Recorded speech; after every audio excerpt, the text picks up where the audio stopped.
Hello everyone, welcome to Shivam academy.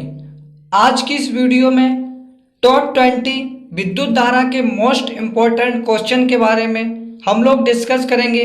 अगर आपने अभी तक इसके पहले वाले पार्ट नहीं देखे हैं तो लिंक डिस्क्रिप्शन में है, आप वहां से देख सकते हैं। और आज के लिए आपका मोटिवेशन है, हमेशा खुद से सवाल करो कि मैं हूं तो क्यों हूं, और मैं कोई काम नहीं कर सकता तो क्यों नहीं कर सकता। अगर आप ये सवाल अपने आप में करोगे तो आप डेफिनेटली सक्सेस हो जाओगे। यानी कि आपके सामने बहुत बार ये समस्या आती होगी, जब आप किसी बड़े सवाल को देखते हो और उसकी कैलकुलेशन नहीं कर पाते हो तो आप हार मान लेते हो। उस स्थिति में आपको ऐसा नहीं करना चाहिए और आपको खुद से सवाल करना चाहिए कि मैं इस सवाल को क्यों नहीं हल कर पा रहा हूं। तो डेफिनेटली आपके अंदर एक ऐसा जुनून आएगा कि आप उस सवाल को 2 से 3 बार लगाओगे और उसको याद करोगे तो डेफिनेटली वो सवाल आपके सबकॉन्शियस माइंड में सेट हो जाएगा और आप सभी सवालों के जवाब अच्छे से दे पाओगे। तो चलिए बिना टाइम वेस्ट किए हुए वीडियो के स्टार्ट करते हैं। अगर अभी तक आपने इस चैनल को सब्सक्राइब नहीं किया है तो चैनल को सब्सक्राइब कर लें, नोटिफिकेशन बेल को ऑन कर लें। क्वेश्चन 101, जब 1 एम्पियर धारा 1 वोल्ट विभवांतर पर प्रवाहित होती है तो उपयुक्त ऊर्जा क्या है, आपको बताना है। आपका ऑप्शन दिया है 1 वॉट, ऑप्शन बी दिया है 2 वॉट, ऑप्शन सी दिया है 8 वॉट, ऑप्शन डी दिया है 4 वाट। तो बताइए इसका क्या करेक्ट आंसर हो सकता है। तो इसका जो करेक्ट आंसर हो जाएगा मेरे डियर स्टूडेंट्स, वो आपका हो जाएगा option A 1 what.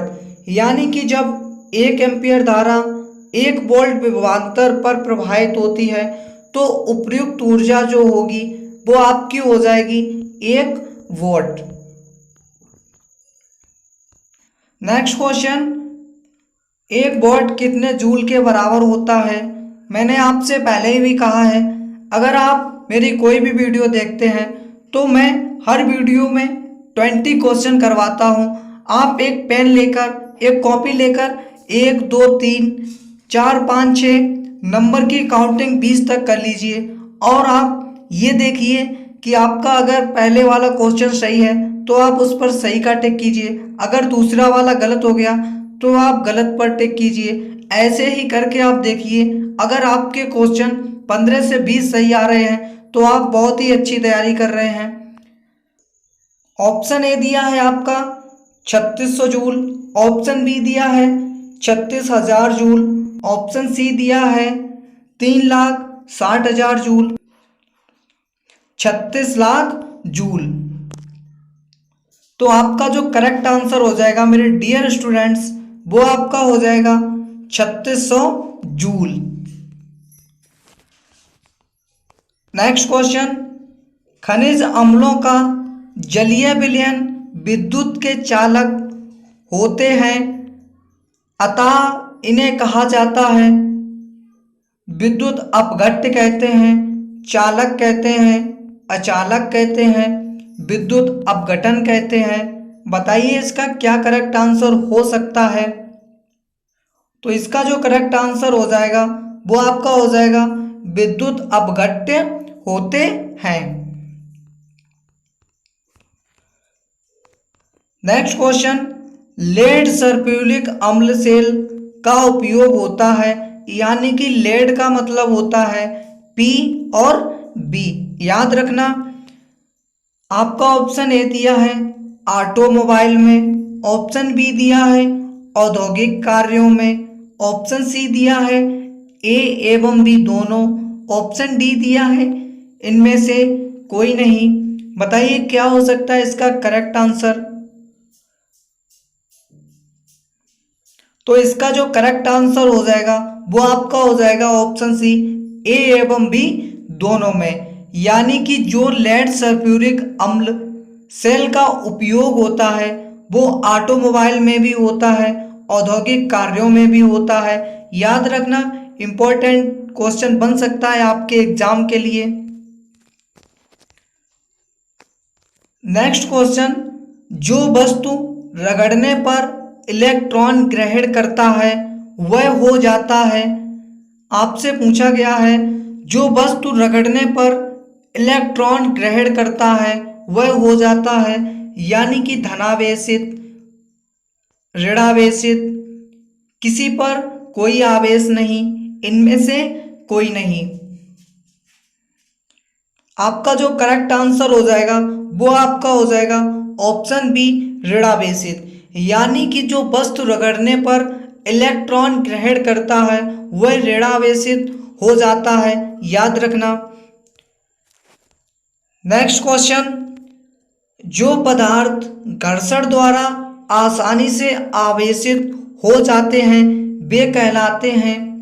Option A दिया है आपका विद्युत चालक, ऑप्शन बी दिया है विद्युत रोधी, ऑप्शन सी दिया है ए एवं बी दोनों, ऑप्शन डी दिया है इनमें से कोई नहीं।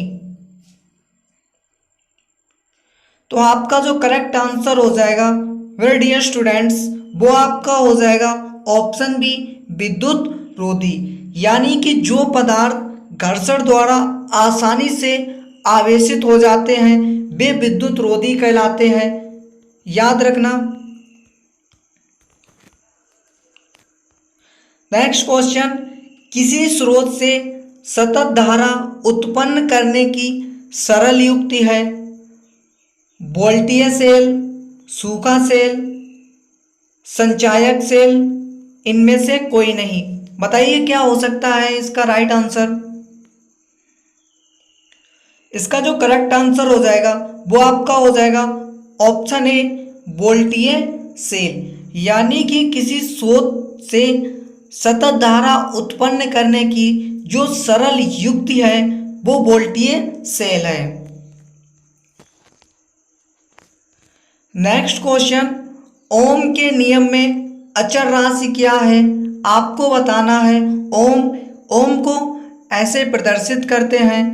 आपका ऑप्शन ए दिया है प्रतिरोध, ऑप्शन बी दिया है ताप, ऑप्शन सी दिया है धारा, ऑप्शन डी दिया है इनमें से कोई नहीं।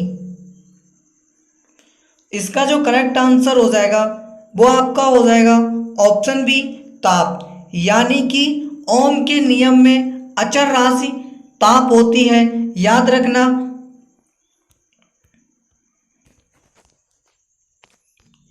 नेक्स्ट क्वेश्चन, ओम के नियम में विद्युत धारा और विभवांतर के बीच खींचा गया आलेख होता है। ऑप्शन ए दिया है सरल रेखा, ऑप्शन बी दिया है वक्र रेखा, ऑप्शन सी दिया है ए और बी दोनों, ऑप्शन डी इनमें से कोई नहीं। आपका जो करेक्ट आंसर हो जाएगा वो आपका हो जाएगा सरल रेखा। नेक्स्ट क्वेश्चन, आर ओम प्रतिरोध वाले n प्रतिरोधों को समांतर क्रम में जोड़ने पर तुल्य प्रतिरोध होगा।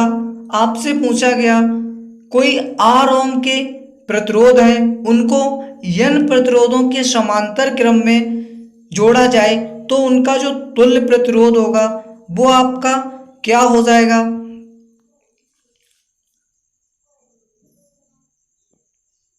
आपका जो करेक्ट आंसर हो जाएगा मेरे डियर स्टूडेंट्स वो आपका हो जाएगा n/r।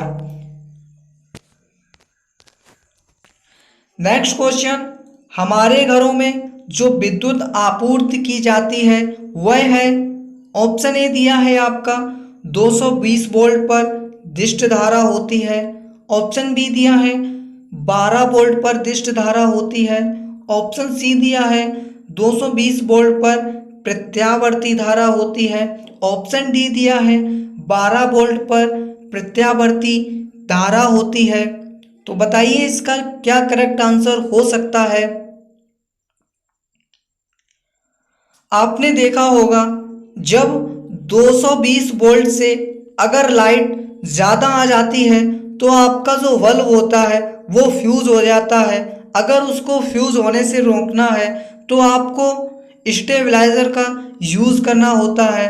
तो इसका जो करेक्ट आंसर हो जाएगा वो आपका हो जाएगा 220 वोल्ट पर प्रत्यावर्ती धारा होती है। याद रखना, इंपॉर्टेंट क्वेश्चन बन सकता है आपके एग्जाम के लिए। नेक्स्ट क्वेश्चन, अगर आपने इस वीडियो को लाइक नहीं किया है तो इस वीडियो को लाइक करें। अगर चैनल को सब्सक्राइब नहीं किया है तो चैनल को सब्सक्राइब जरूर कर लें। नेक्स्ट क्वेश्चन, आर प्रतिरोध के एक तार को 10 भागों में काटकर इन भागों को समांतर क्रम में जोड़ दिया जाता है, संयोग का प्रतिरोध हो जाएगा।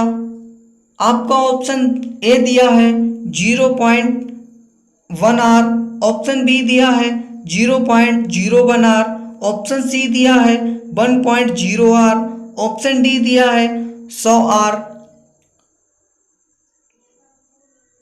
तो इसका जो करेक्ट आंसर हो जाएगा वो आपका हो जाएगा 0.01 आर। नेक्स्ट क्वेश्चन, एक आर प्रतिरोध के तार को n बराबर भागों में काटा जाता है तो इन समांतर क्रम में जोड़ा जाता है, संयोजन का तुल्य प्रतिरोध होगा। यानी कि कोई आर प्रतिरोध के तार को n बराबर भागों में काटा जाता है तो अगर इनको काट कर समांतर क्रम में जोड़ दिया जाता है तो उनका जो तुल्य प्रतिरोध होगा वो आपको बताना है।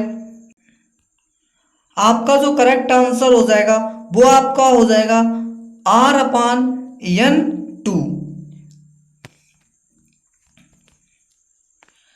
नेक्स्ट क्वेश्चन, 0.012 का एक प्रतिरोध एक K2 के प्रतिरोध के साथ समांतर क्रम में जोड़ा जाता है, संयोग का प्रतिरोध होगा। ऑप्शन ए दिया है आपका 100 ओम, ऑप्शन बी दिया है 10 ओम, ऑप्शन सी 1 ओम, ऑप्शन डी 0.01 ओम से कम। तो इसका जो करेक्ट आंसर हो जाएगा वो आपका हो जाएगा ऑप्शन डी 0.01 ओम से कम। नेक्स्ट क्वेश्चन, दो तांबे के तार समान लंबाई के हैं, पहला दूसरे तार से दुगना मोटा है, दोनों तारों के प्रतिरोध का अनुपात होगा। आपसे पूछा गया है, यानी कि दो तांबे के तार हैं, मान लीजिए ए और एक बी, अगर पहला दूसरे तार से दोगुना मोटा है यानी कि ए जो है वो बी से दोगुना मोटा है, दोनों तारों के प्रतिरोध का अनुपात होगा। तो बताइए इसका क्या करेक्ट आंसर हो सकता है। तो इसका जो करेक्ट आंसर हो जाएगा वो आपका हो जाएगा ऑप्शन बी 1:4। नेक्स्ट क्वेश्चन, बेलनाकार पात्र में पारे के स्तंभ का प्रतिरोध R है, जब उसी पारे को दुगनी त्रिज्या के अन्य बेलनाकार पात्र में डाला जाता है तो अब पारे के स्तंभ का प्रतिरोध होगा R/2 या फिर R/4 या फिर R/8 या फिर R/16। बताइए क्या हो सकता है इसका करेक्ट आंसर।